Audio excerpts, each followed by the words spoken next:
in the opulent haze of a moonlit terrace, where gas lamps flickered like hesitant stars against the velvet night, Lady Elowen Kavanagh faced the shattering unravel of her meticulously woven future, her fiancé's words slicing through the air like a duelist's blade, confessing his heart's betrayal to another, leaving her poised on the precipice of ruin and rebirth. Her gloved hand trembled not from sorrow, but from the dawning fire of liberation, as whispers from eavesdropping guests swirled like autumn leaves, sealing her fate in society's unyielding ledger of scandal. Yet in that electric instant, as the world tilted toward chaos, Elowen glimpsed the carriage waiting below, its door ajar like an invitation to destiny, beckoning her toward a man who had waited in shadows for this very fracture. If this pulse-quickening moment of betrayal and bold escape set your heart racing, imagining the scandals and redemptions yet to unfold, then subscribe now, because the depths of devotion revealed ahead will redefine forever what it means to choose love over illusion. The grand ballroom of Harrington Manor shimmered under the glow of 100 crystal chandeliers, their flames dancing like captured fireflies across polished marble floors and the swirling gowns of London's elite. Lady Elowen Kavanagh, at 22 a vision of refined grace with her chestnut curls pinned in elegant twists and her coral silk gown hugging her form like a lover's whisper, stood near the ornate punch bowl, her honey-gold eyes scanning the room with a serenity that masked the subtle storm within. She had every reason to radiate triumph. In mere weeks, she would wed Caspian Beaumont, heir to a vast fortune and possessor of a charm that turned heads and sparked envy in drawing rooms from Mayfair to Kensington. Yet, as she sipped her chilled lemonade, a faint unease coiled in her chest, like the first thread unraveling from a tapestry she had woven with such care. Caspian moved through the crowd like a golden idol, his laughter ringing out as he twirled yet another young debutante, Miss Lavinia Moreau, for what felt like the fourth set that evening. His hand lingered a fraction too long on her waist, his smile a touch too intimate, drawing flushed cheeks and giggles that echoed louder than the orchestra strings. Elowen's closest confidant, Miss Serafina Ruiz, a sharp-witted companion from their shared seasons at court, leaned in with a fan fluttering like a warning flag. "Your intended dances with such vigor tonight, Elowen. One might think he's auditioning for a role in a farce." Serafina's dark eyes sparkled with unspoken concern. She had never warmed to Caspian, viewing his polished exterior as a veneer over something far less noble. Elowen forced a neutral smile, her gloved fingers tightening around her glass. "He is merely sociable, Serafina, a quality much admired in society." But the words tasted hollow, even to her. 4 months now. The whispers had crept in like fog off the Thames, rumors of Caspian seen at late-night card tables, his pockets lighter and his company questionable, gifts purchased that never reached her hands, stolen moments with widows known for their discretion. She had dismissed them at first, attributing the tales to jealous tongues, but lately her observation sharpened. The way his eyes evaded hers during conversations, the excuses for missed calls, the faint scent of unfamiliar perfume on his cravat, it all painted a picture she could no longer ignore. As the music swelled into a waltz, Caspian finally approached, his blonde locks artfully tousled, his blue eyes gleaming with that effortless allure that had once made her heart flutter like a caged bird. "My dearest Elowen," he murmured, bowing over her hand with theatrical flair. "You outshine every star in this heaven's-forsaken sky." His lips brushed her knuckles, but the gesture felt rehearsed, lacking the warmth she craved. "Shall we dance? Or must I beg for the honor?" She allowed him to lead her onto the floor, her steps light, but her mind heavy. As they spun amid the whirl of colors and fabrics, she studied him, his classical features, the confident tilt of his chin, and wondered when admiration had turned to doubt. 3 years prior, another suitor had vied for her affections. Duke Thorne Valtieri, a man of brooding intensity with storm-gray eyes that seemed to pierce through pretenses. His courtship had been understated, filled with discussions of literature, philosophy, and the plight of the rural poor, rather than verses and bouquets. It had unnerved her, made her feel seen in ways that exposed her vulnerabilities. Caspian, by contrast, had swept in with sonnets and stolen glances, making her feel adored without the weight of scrutiny. But now, as the dance ended and Caspian excused himself to greet an old acquaintance, Elowen's gaze drifted across the room to where Thorne stood, his tall frame leaning against a pillar, watching her with that same patient intensity. Their eyes met briefly, a spark of something unspoken passing between them, before she looked away, her heart pounding. What if those whispers were true? What if her choice had been a glittering illusion? The evening wore on, the air thickening with perfume and heat, until Serafina pulled her aside once more. "Elowen, you must confront this.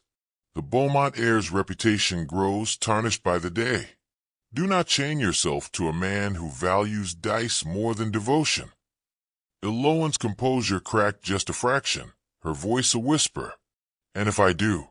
What then? Scandal, pity, a life adrift." Serafina squeezed her arm. "Better adrift than drowned in deception. Trust your instincts.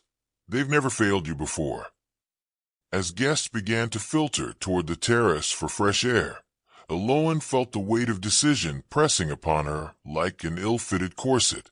She had seen the signs for months, but tonight they crystallized into clarity. Caspian was not the hero of her dreams. He was a mirage. And somewhere in the shadows, Thorne Valtieri waited, not with demands, but with the quiet promise of truth.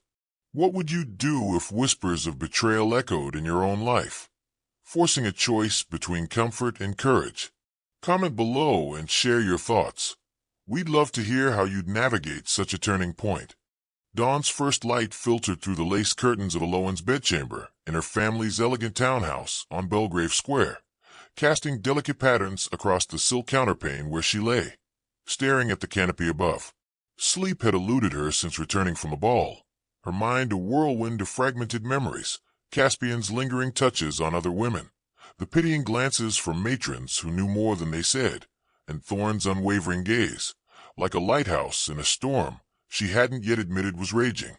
At her core, Elowen yearned for a love that swept her away, like the heroines in the novels she devoured by candlelight. But fear gnawed at her, the terror of being unloved, of facing society's scorn as a jilted bride, of admitting her youthful heart had been swayed by charm over character. Rising, she paced to the window, her nightgown whispering against the floorboards, overlooking the square where carriages clattered by and early risers began their day. Her reflection in the glass showed a woman of striking beauty, high cheekbones, full lips curved in habitual poise, but beneath it lurked the flaw that had led her here, a romantic idealism that blinded her to red flags, prioritizing flattery over fidelity.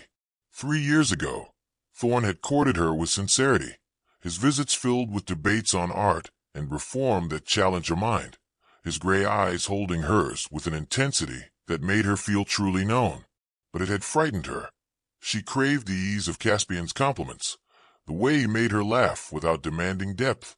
When Thorne had asked for her hand, her hesitation had been his answer, and he had withdrawn with dignified grace, leaving her to Caspian's whirlwind pursuit.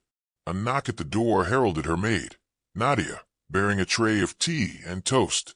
"You look troubled, my lady. Was the ball not to your liking?"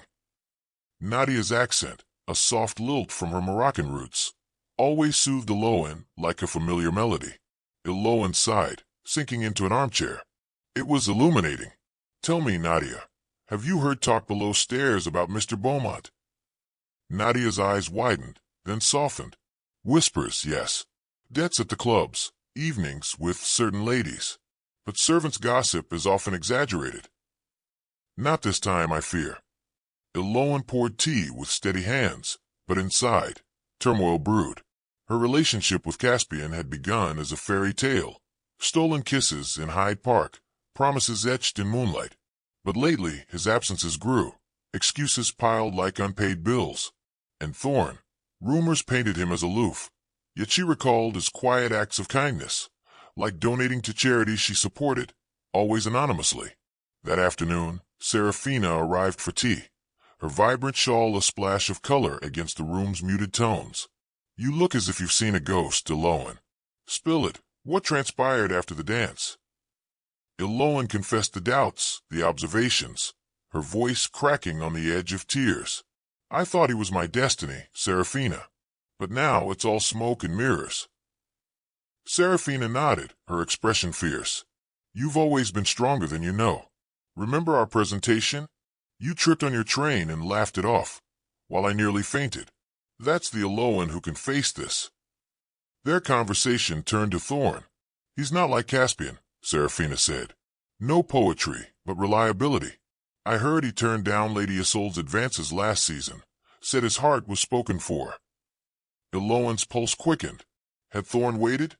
The idea both thrilled and terrified her, exposing her secret, a lingering regret for rejecting him, buried under layers of denial. As evening fell, a note arrived from Caspian, flowery apologies for his distractions at the ball, promising a drive the next day. She crumpled it, resolve hardening. She would watch, wait, and uncover the truth. No more hiding from the shadows that threatened to consume her dreams. In the quiet of night, as rain pattered against the panes, Elowen whispered to herself, "What if real love isn't a storm, but a steady flame?" The question lingered, seeding intrigue for what lay ahead. The opera house on Covent Garden buzzed with anticipation, its velvet seats filled with the rustle of silks and the murmur of voices as the gaslights dimmed for the performance of La Traviata. Elowen sat in the Beaumont family box, her fan fluttering to conceal the tension knotting her stomach, while Caspian leaned close, his breath warm against her ear as he whispered compliments that once would have thrilled her. But tonight, her eyes were sharp, scanning the crowd for the signs she could no longer ignore. His fidgeting hands, the way his gaze darted to a certain box across the theater where a notorious widow, Madame Viviana Leclerc, sat with a knowing smile. During intermission, as guests mingled in the foyer amid the clink of champagne flutes and the scent of expensive perfumes, Elowen excused herself to freshen up, slipping through the throng like a shadow. Her heart hammered as she overheard a cluster of gentlemen by the staircase, their voices low but clear. "Beaumont's in deep this time. Owes half the club, and that necklace for Leclerc? Bought on credit he'll never repay." Laughter followed, cruel and confirming. Elowen froze, the words igniting a fire within. This was no idle gossip. It was the central challenge, the betrayal that shattered her illusions and forced a decision. Returning to the box, she confronted him subtly. "Caspian, is all well with your affairs? You seem distracted." He waved it off with a charming grin. "Mere trifles, my love. Focus on us, our future shines bright." But as the curtain rose again, Thorne appeared in a nearby box, his presence a spark amid the drama on stage. Their eyes met, and in that moment a romantic undercurrent flickered, his nod a silent acknowledgment of her turmoil, reminding her of his past warning during a shared dance. "Beaumont seeks fortune, not your heart. If ever you need an ally, I am here." Shock coursed through her, mingled with determination. That night, back home, she penned a note to Serafina. "The whispers are true. I must act." The inciting whisper had become a roar, twisting her path toward confrontation and the unknown allure of Thorne's steadfast world. Weeks slid past in a blur, each one stitched into a larger tapestry of obligation, performance, and quiet endurance. For Elowen, society had become a carefully choreographed dance. One misstep and the illusion would fracture. Luncheons, teas, musicales, charity visits, every invitation arrived dressed as courtesy but functioned as a test.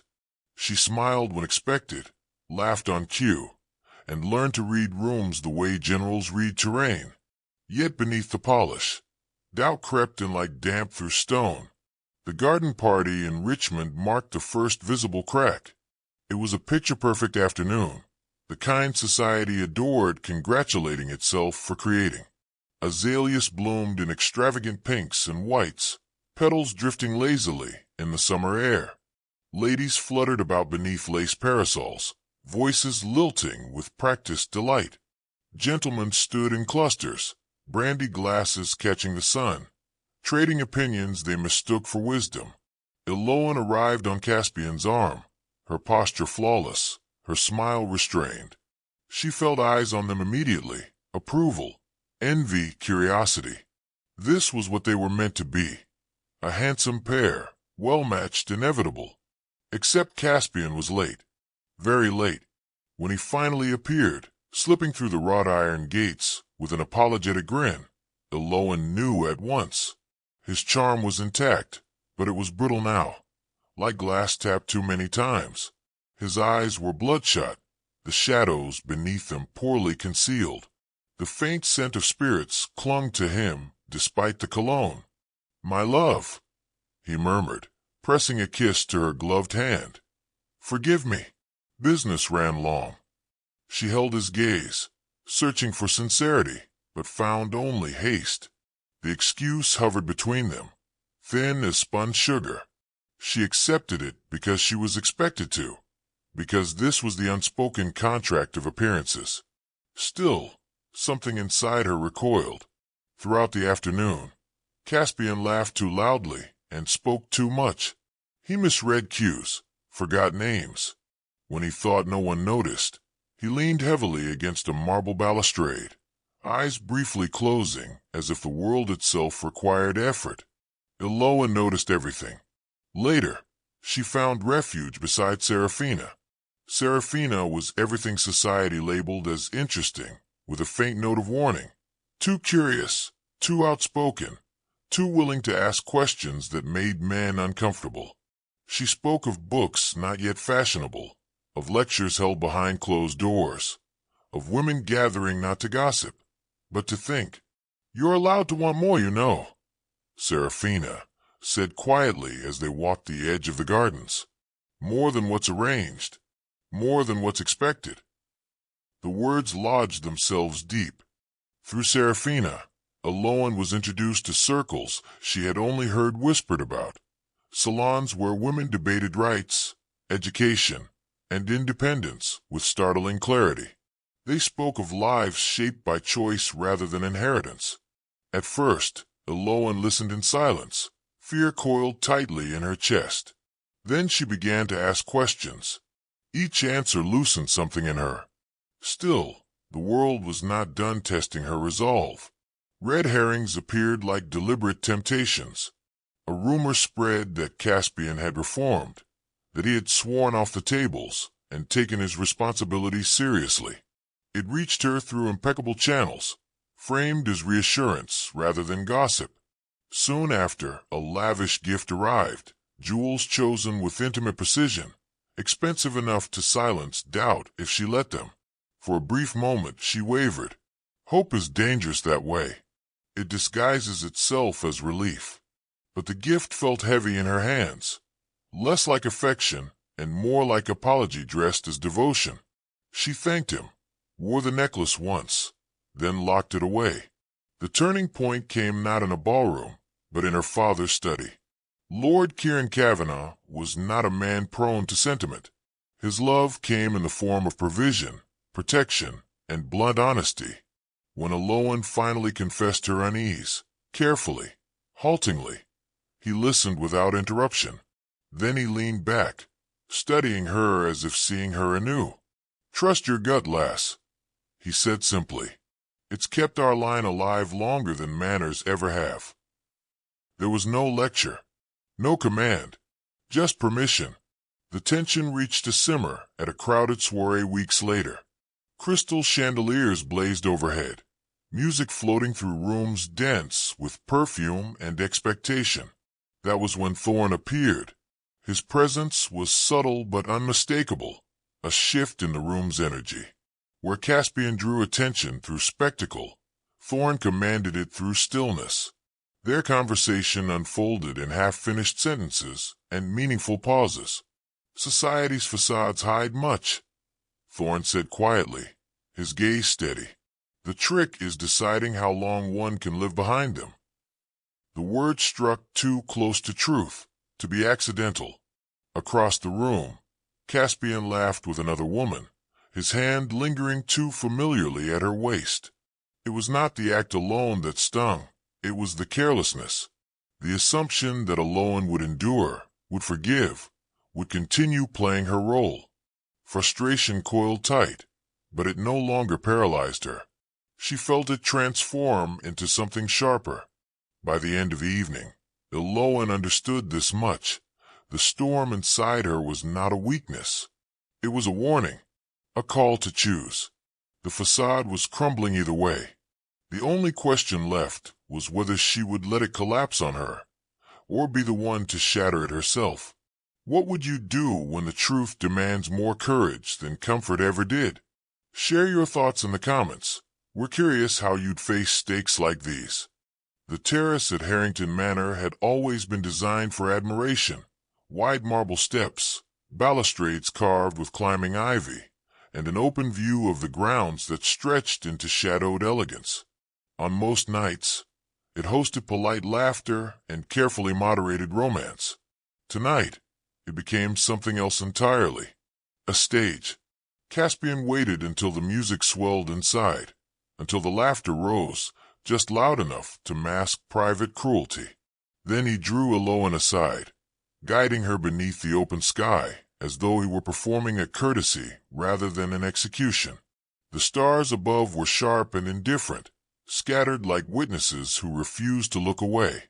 "Elowen," he began, voice measured, practiced.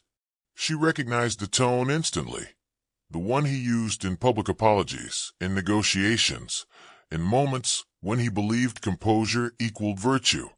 "I've done a great deal of thinking." Her pulse slowed, not from calm, but from clarity. Every instinct warned her. He spoke of fairness, of duty, of the unfortunate misalignment of hearts. Each phrase sounded rehearsed, polished smooth by repetition, as if he'd tested them in mirrors until they no longer trembled. "My heart belongs elsewhere," he said at last. "It would be unfair to bind you to a man who cannot offer you sincerity." The words landed softly and devastated everything. For a heartbeat, the world seemed to tilt. Then understanding surged through her, brutal in its completeness. The late nights, the rumors, the careless flirtations, the gifts meant to distract rather than repair. This was not a moment of honesty. It was a strategic retreat, time to preserve his image while sacrificing hers. Around them, the air shifted. Conversations faltered. A few guests turned, subtly at first, then openly. Society had an uncanny sense for collapse. It gathered instinctively, like birds circling a fallen branch. Elowen felt the weight of their attention settle on her shoulders, heavy and merciless. Her reputation, carefully curated, fiercely guarded, unraveled in real time. Caspian spoke on, lowering his voice as if mercy could be achieved through volume. "You deserve someone who can truly." She stopped listening. Vulnerability rose sharp and unfiltered, not as tears, but as heat behind her eyes. There was no graceful response scripted for this moment, no acceptable way to be discarded under starlight while strangers catalogued her humiliation.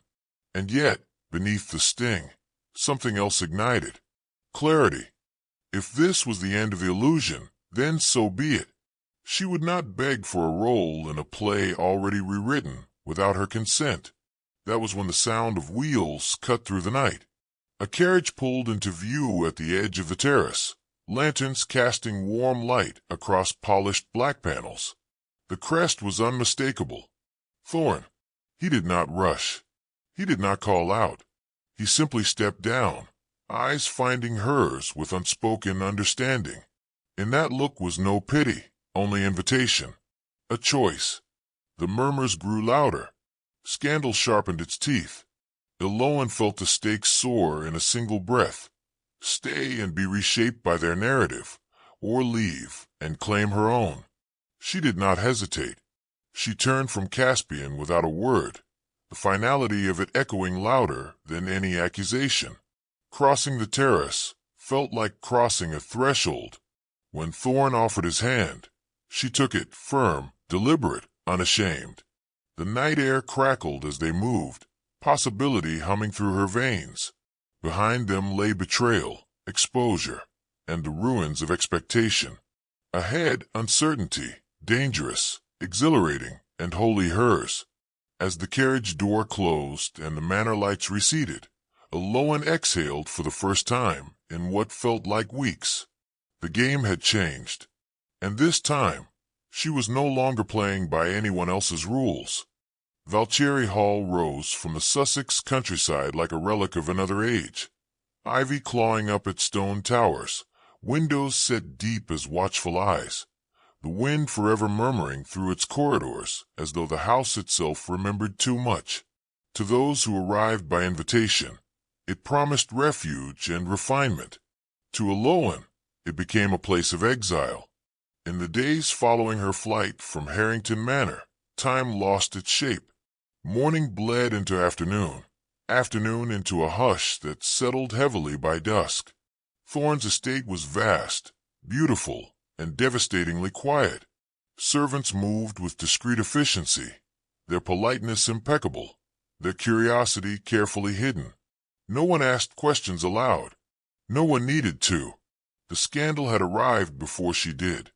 Letters came in neat, familiar hands, each one striking like a blow. Her aunt's disappointment cloaked in concern. Distant cousins lamenting misunderstandings that could no longer be corrected.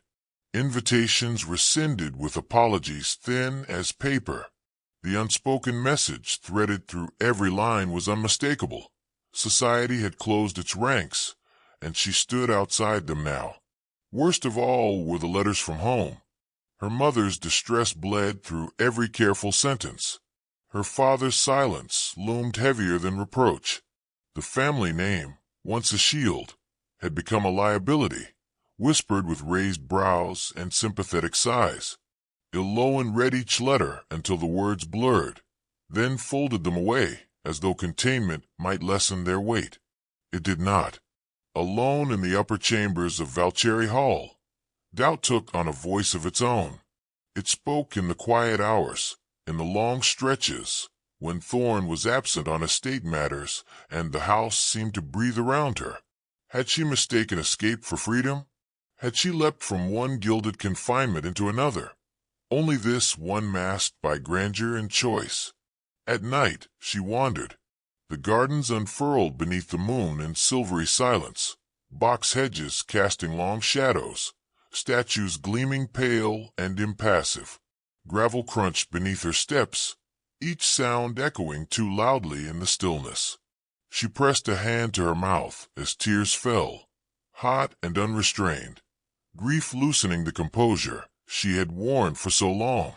She thought of who she had been before the terrace, before the carriage, before the irrevocable choice.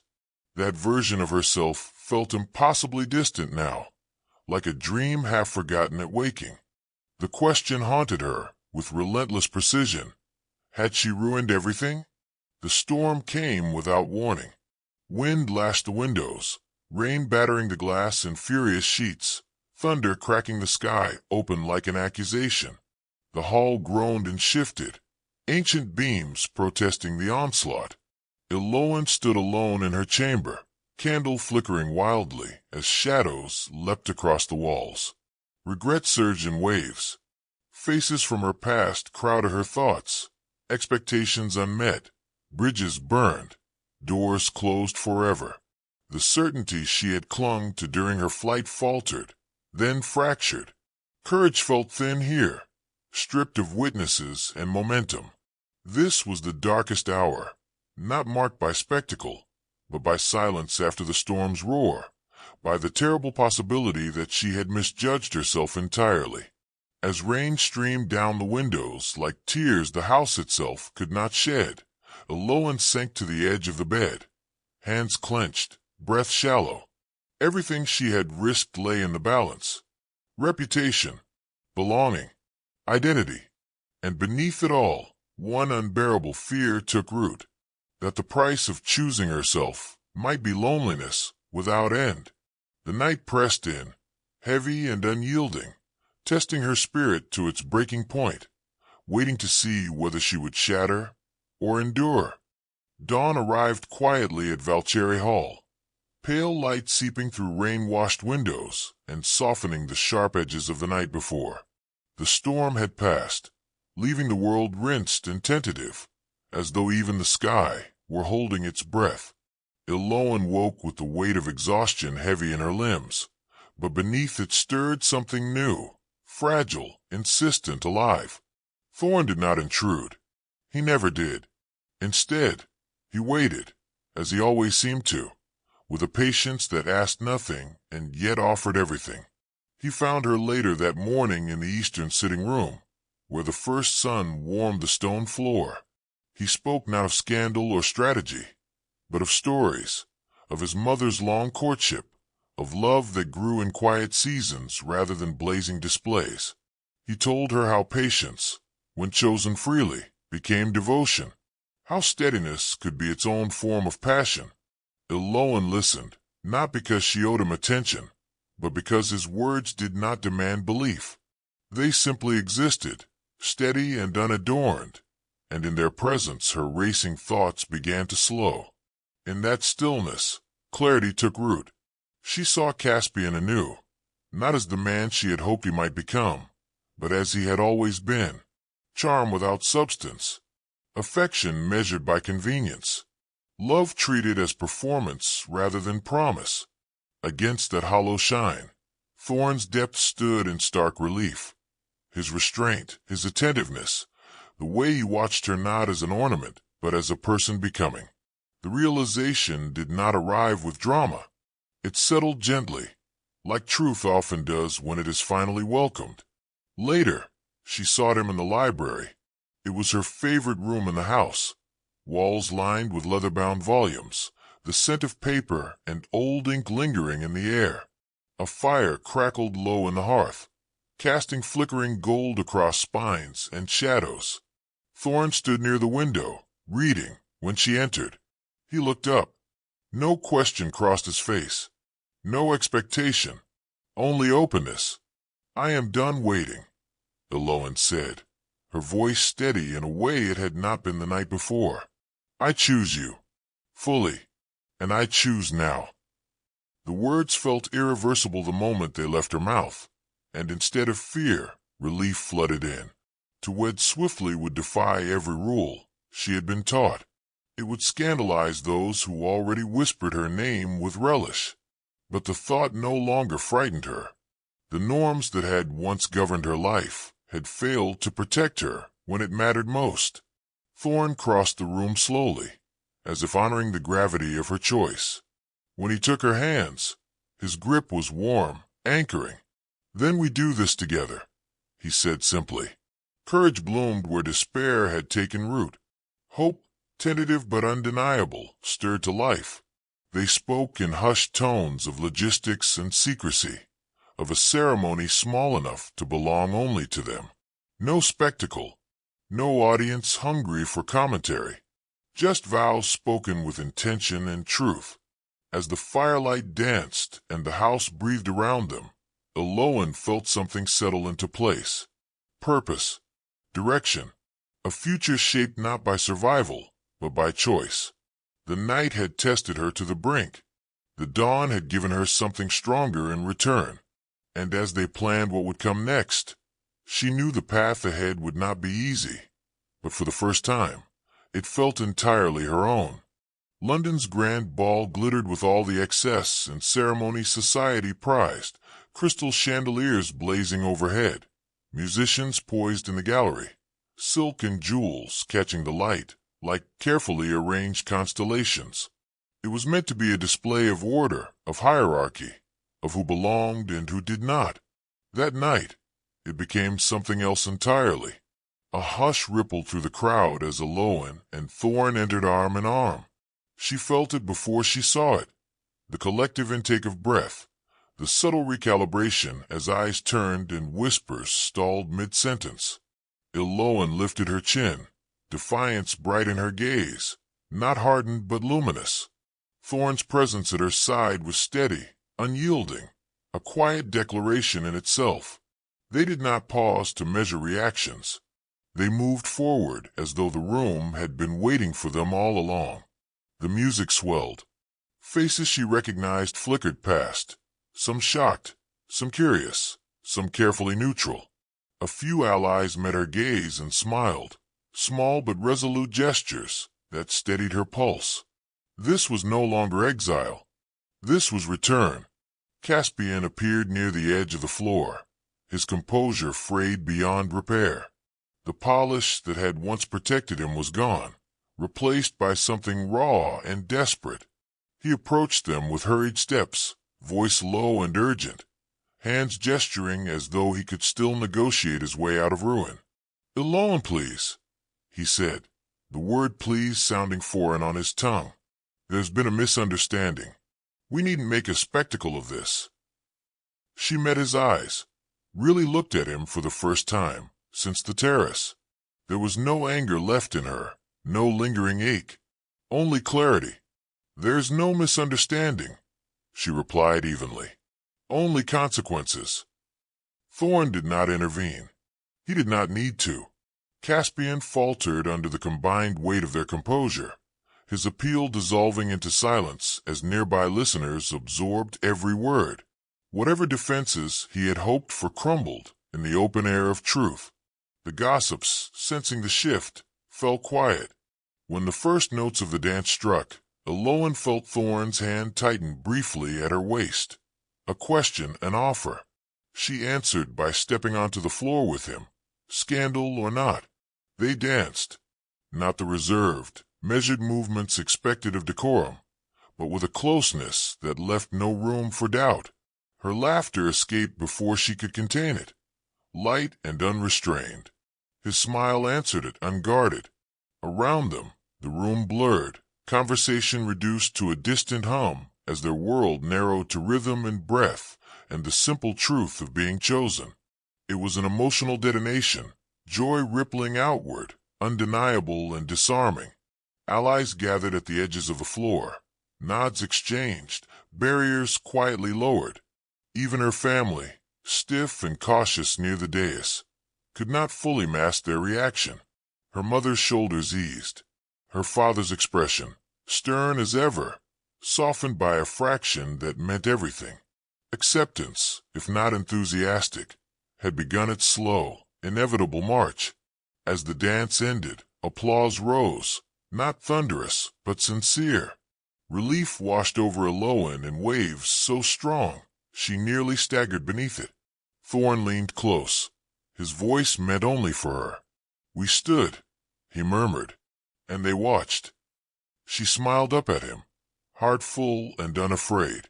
Around them, London resumed its glittering motion, but something fundamental had shifted.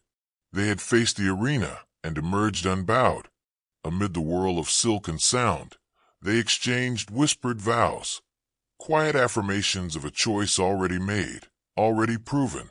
And for the first time since her world had fractured, Elowen knew with certainty. This was not survival. This was victory. Years did not rush past Elowen and Thorne. They unfolded with intention, each season layering meaning upon the last.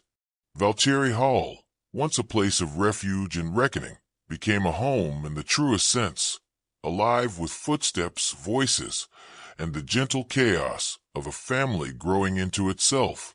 Motherhood arrived not as an ending, but as a continuation of becoming. The twins came first, Aislinn and Dario, born on a rain-softened spring morning when the hall rang with hurried steps and hushed prayers. Aislinn, fierce even in infancy, seemed to inherit Elowen's quiet strength, her dark eyes watchful and perceptive.